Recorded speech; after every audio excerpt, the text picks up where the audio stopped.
Chers amis, shalom, nous nous retrouvons à nouveau pour le Shabbat Chaye Sarah.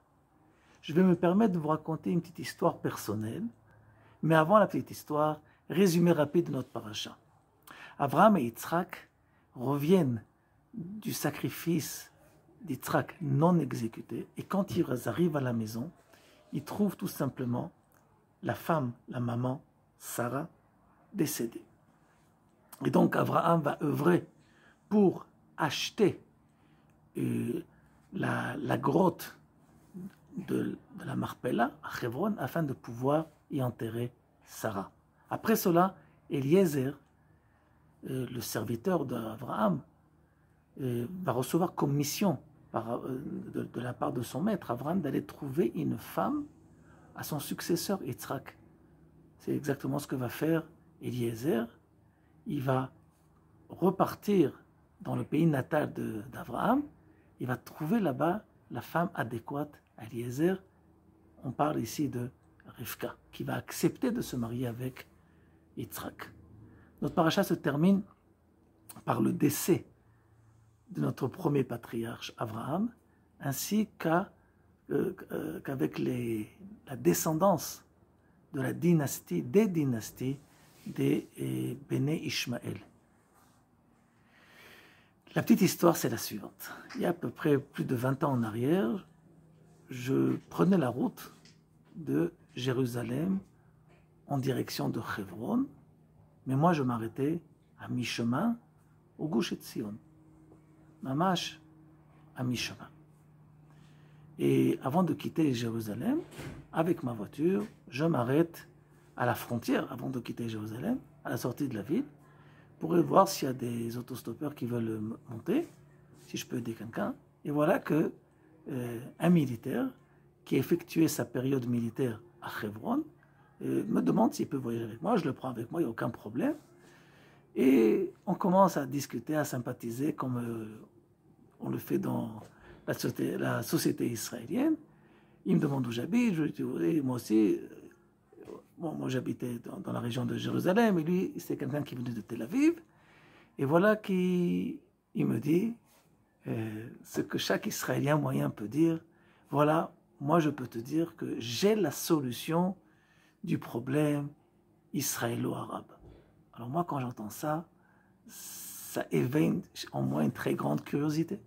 Et alors je lui demande de me faire partager sa solution. Il me dit voilà, moi j'habite à Tel Aviv et actuellement je fais une période militaire de 30 à 40 jours et je te pose une question. Pourquoi je dois arrêter ma vie civile et donner 30-40 jours de mon année à Hebron? Pourquoi? Tout simplement parce que nos pères, Abraham, Yitzhak et Jacob, avec leurs femmes, sont enterrés là-bas. Alors moi j'ai une solution. Et avant, je vous garantis que lorsqu'il parlait, que lorsque cette personne parlait, il était extrêmement sérieux. Il m'a dit la solution, c'est la suivante. On va les déterrer et les enterrer à Tel Aviv. Comme ça, il n'y a plus de problème israélo-arabe. On leur donne ce qu'ils ont besoin de leur, qu'est-ce qu'ils demandent, et nous, on a récupéré nos patriarches. Voilà, la solution. Je vous ai dit qu'il y a parfois des curiosités qui amènent à sourire.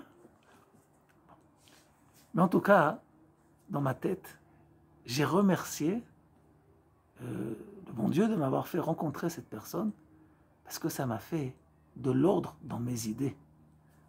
Vous savez que nos sages nous enseignent par le Ramban. Il y a ce qui s'appelle Maaseh Avot Siman Labanim. Les actes de nos pères sont un signe pour les enfants. Ce qui veut dire que ce qui a été vécu par nos pères doit être réalisé. C'est une carte de route pour les enfants. S'il en est ainsi, je lui ai posé la question suivante. Je lui ai dit, est-ce que d'après toi, c'est permis, d'après la morale juive, de se mettre en danger pour garder un cimetière, des êtres non vivants? Est-ce que la morale juive permet une chose pareille, est-ce que je dois me mettre en danger pour des morts, aussi importants qu'ils peuvent être? Par exemple, est-ce que si demain il y a un cimetière avec des grands d'Israël à Varsovie ou dans un autre pays du monde, est-ce que j'ai le droit de me mettre en danger pour sauver ces tombes? C'est clair que la halakha, le code civil juif, la morale juive, interdit de se mettre en danger pour aller sauver, si on peut dire, des morts, parce que les morts, il n'y a rien à sauver. Alors comment se fait-il qu'on a le droit de se mettre en danger pour garder des tombes de Hebron? Alors je lui ai expliqué la chose suivante, que je m'étais expliqué dans ma tête quelques secondes auparavant. Je lui ai dit comme ça. Sache que Hebron, le sens profond de Hebron, ce n'est pas les patriarches qui y sont enterrés. Il y a un secret à cet endroit qui est le secret de la liaison du Ham Israël, de la nation d'Israël, avec son Dieu. Hebron veut dire lien, chibour, connexion. Et pour nous faire comprendre cela, qu'ont fait nos patriarches, nos ancêtres, et le premier, Avraham Avinu, ils nous ont donné exemple. Quoi? Ils ont voulu être enterrés là-bas pour qu'on comprenne par leur vécu à eux que la liaison du Ham Israël passe par cet endroit. Ils nous ont donné exemple. On n'est pas là pour garder un cimetière.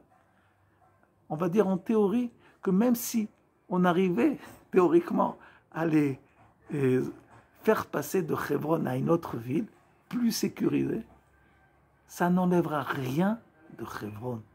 Hebron, ce n'est pas les patriarches. Hebron, c'est Hebron. Et c'est tellement Hebron pour nous faire comprendre cette chose qui est difficilement compréhensible. Alors nos ancêtres nous ont donné l'exemple.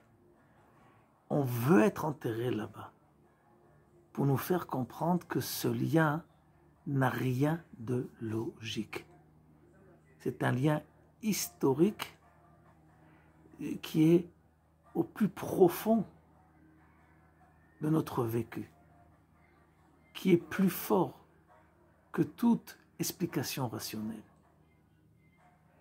Et ce lien entre notre passé et notre futur qui se passe par l'intermédiaire de Hebron se manifeste dans le passage entre la vie et la mort.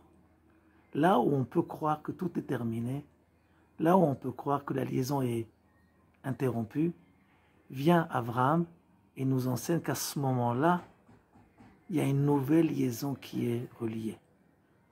Et c'est la raison pour laquelle il va tout faire pour enterrer sa femme au lieu de la relation, au lieu de la liaison. Ce lieu, ça s'appelle Hebron.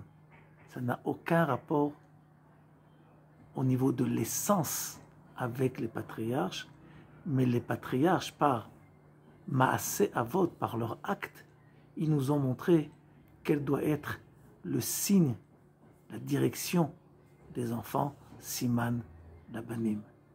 Shabbat Shalom.